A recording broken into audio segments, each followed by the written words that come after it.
नमस्कार दोस्तों। एक ऐसा इंसान जो आपके बंद हुए मोबाइल को भी हैक करके ऑन कर सकता है और आपकी प्राइवेसी को लीक कर सकता है। यह आपके माइक्रोफोन और कैमरे के जरिए आप पर निगरानी रख सकता है। तो आप समझ गए होंगे कि यह इंसान कितना खतरनाक है। इस अकेले शख्स ने अमेरिका जैसी सुपर पावर को झुकने पर मजबूर कर दिया। उसने साल 2013 में अमेरिका के 10 लाख से ज्यादा टॉप सीक्रेट डॉक्यूमेंट चुरा कर उनको दुनिया के सामने खोल कर रख दिया और तब से लेकर अब तक यह अमेरिका का मोस्ट वांटेड क्रिमिनल है। लेकिन अमेरिकन गवर्नमेंट का इतना ज्यादा नुकसान करने के बावजूद आज दुनिया में इसको हीरो की नजर से देखा जाता है। लेकिन आखिर क्यों? दुनिया की टॉप सीक्रेट एजेंसी के डॉक्यूमेंट इसने कैसे चुराए, उनको क्यों लीक किया और इन सब के बाद भी है अमेरिका से कैसे बचा हुआ है? तो आइए जानते हैं इस शख्स के बारे में।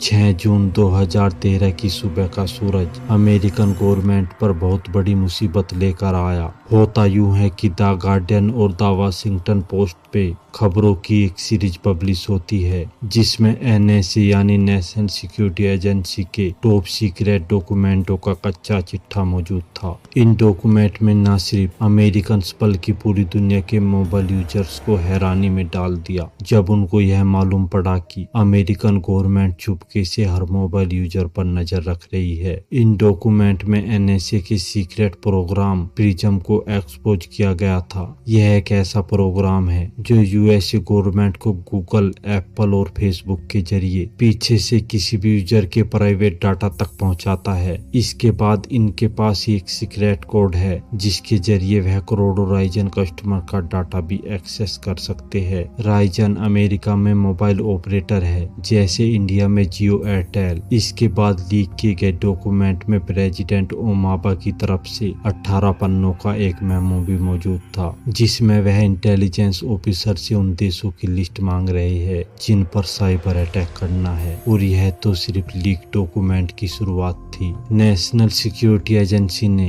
हांगकांग और चाइना की मिलिट्री के कंप्यूटर हैक किए। एंजेला मार्केल का फोन टैप किया जो उस वक्त जर्मनी की चांसलर थी। British government communication headquarter GCHQ अपने लोगों पर नजर रखने के लिए एक प्रोग्राम चला रहे थे और लीक डॉक्यूमेंट में NSA और GCHQ की बातचीत सामने आई जिसमें दोनों कोई तरीका ढूंढ रहे थे कि कैसे लोगों को धोखा दिया जाए और सोशल मीडिया के जरिए लोगों पर नजर रखी जाए। शुरुआत में तो किसी को भी मालूम नहीं था कि यह डॉक्यूमेंट किसने लीक किए और क्या वाकई सच्चे भी है या नहीं, क्योंकि न्यूज एजेंसी अपनी खबरों का सोर्स बताने की जिम्मेदारी नहीं लेती। लेकिन इसके ठीक 3 दिन के बाद एक शख्स सामने आता है जो इन टॉप सीक्रेट डॉक्यूमेंट को लीक करने की जिम्मेदारी लेता है। 29 ईयर का एडवर्ड स्नोडेन जो कि एक हाई स्कूल ड्रॉप आउट था। उसने अपने कैरियर की शुरुआत यूएसए मिलिट्री से की थी, लेकिन 1 साल के बाद वह वहां से डिस्चार्ज होकर 2005 में मैरीलैंड यूनिवर्सिटी में सिक्योरिटी गार्ड की जॉब पर लग गया। एडवर्ड स्नोडेन बेशक ही पढ़ाई में अच्छा नहीं था, लेकिन उसकी कंप्यूटर स्किल इतनी मजबूत थी कि CIA ने उसको जॉब पर रख लिया। CIA के साथ कुछ साल बिताने के बाद 2009 में अमेरिकन टेक जायंट डेल ने उसको हायर कर लिया। डेल के पास उस वक्त नेशनल सिक्योरिटी एजेंसी के कंप्यूटर सिस्टम को अपग्रेड करने का कॉन्ट्रैक्ट भी था। तभी उन्होंने एडवर्ड को भी इसी प्रोजेक्ट पे लगा दिया जहां पहले उसका रोल सुपरवाइजर का था। बाद में वह साइबर स्ट्रेटेजिस्ट बन गया। यहाँ तक तो एडवर्ड स्नोडेन CIA और NIA के लिए हीरो था। तो आगे ऐसा क्या हुआ जो उसको इन्हीं एजेंसी की तरफ से गद्दार कहा जाने लगा? असल में एडवर्ड स्नोडेन का साइबर स्ट्रेटेजिस्ट से गद्दार बनने के पीछे एक घटना घटी जिसमें NSA के कंप्यूटर ऑपरेटर और अपग्रेड के दौरान एडवर्ड को मालूम पड़ा कि नेशनल सिक्योरिटी एजेंसी के पास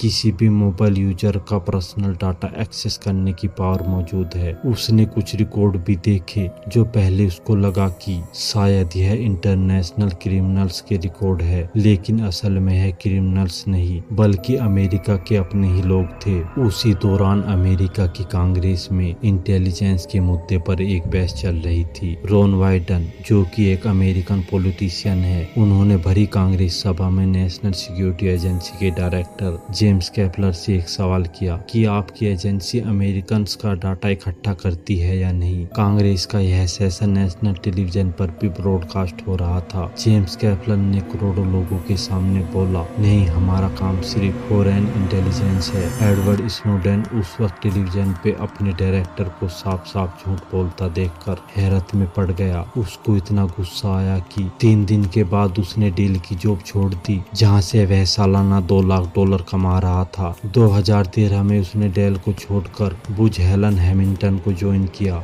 जो कि यूएस मिलिट्री, CIA और NSA के लिए काम करती थी। यहाँ पर भी उसको NSA के ही प्रोजेक्ट पे लगा दिया गया। नेशनल सिक्योरिटी एजेंसी का कहना है कि एडवर्ड ने हमारे सिस्टम से इतने फाइलें चुराई है कि उनका अंदाजा लगाना भी मुश्किल हो रहा है, क्योंकि उनकी तादाद 20 लाख से ज्यादा हो सकती है। लेकिन एडवर्ड ने ऐसा क्या किया जो वो टॉप सीक्रेट एजेंसी की फाइलें कॉपी कर गया, वो भी किसी को भनक पड़े बगैर। हैरानी की बात यह है कि इस काम के लिए उसने किसी पेचीदा टूल का इस्तेमाल नहीं किया, बल्कि यह सारा काम एक छोटी USB ड्राइव से किया गया। आखिर कैसे? क्योंकि नॉर्मल ऑफिस में ही डाटा चोरी हो जाने के डर से खास तौर पर USB ड्राइव्स पर पाबंदी होती है। दूसरा यह कि किसी भी कंपनी के सिस्टम में जहां कॉन्फिडेंशियल डाटा होता है, वहां पर हर एम्प्लॉय के पास डाटा एक्सेस करने की अथॉरिटी नहीं होती। ये तो फिर भी नेशनल सिक्योरिटी एजेंसी के कंप्यूटर थे, जिनकी सिक्योरिटी का कोई तोड़ नहीं होता। एडवर्ड स्नोडेन ने यह काम करने से पहले अपने भागने का प्लान बनाया और अपनी लोकेशन का फायदा उठाया, क्योंकि वो बुज हेलन हैमिल्टन की तरफ से NSA के सीक्रेट प्रोग्राम के लिए हायर किया गया। इसी वजह से उसको हवाई में NSA के मैरीलैंड हेडक्वार्टर से 5000 मील दूर रखा गया था। हवाई मैरीलैंड से 6 घंटे पीछे है, जिसका मतलब है कि जब एडवर्ड अपने हवाई ऑफिस में काम करता,